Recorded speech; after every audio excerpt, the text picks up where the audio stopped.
breaking news of the hour. Market regulator SEBI has barred DLF as well as its promoter family, including KP Singh, Rajiv Singh, Sia Singh, from accessing the capital markets for 3 years. Joining us on the phone line, Hetal Dalal, the CEO of IIAS, on the phone line with us. Thanks, Mr. Dalal, for joining us here. I want to first begin by asking you, this is to do with DLF not meeting and not making certain disclosures in its DRHP. There had been the country's biggest IPO at that time of 10,000 crore rupees. Is this standard operating procedure by the market regulator to ban the company and its promoters for 3 years?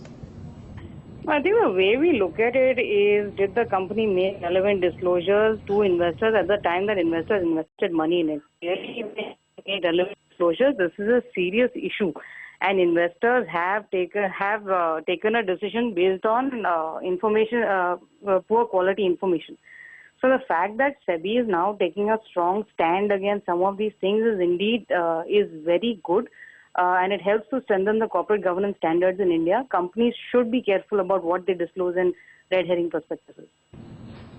I've also got Jane Gupta, the founder and managing director of Stakeholders Empowered Services and the former ED of SEBI. Thanks, Mr. Gupta, for joining us on CNBC TV 18. What I was just asking Hetan over here, is this standard operating procedure that if your disclosures are not in light of what SEBI expects, then the company and the promoters can be barred for 3 years, or would you say this is a more stricter penalty that has come out from the market regulator?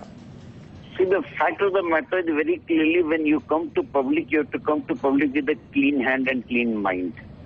And here it is very clearly established that the truth was not disclosed properly in their offer documents. And it is very simple. When you are asking investor to invest, you have to disclose everything. So the entire process is vitiated.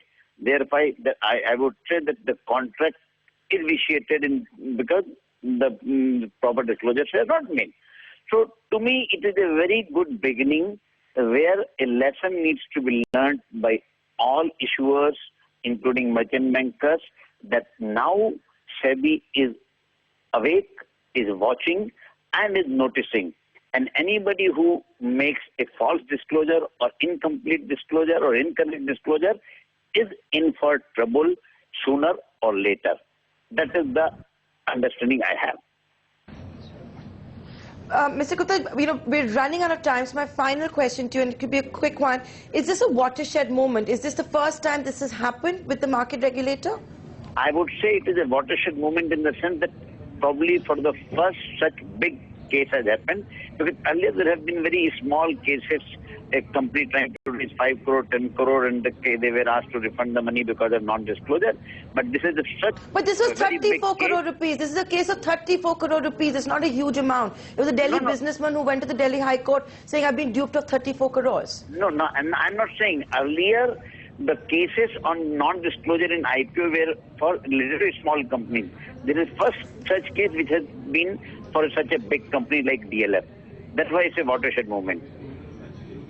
A watershed moment with DLF and its promoter family being banned from accessing the capital markets for 3 years. We'd like to thank our experts for joining us on CNBC TV.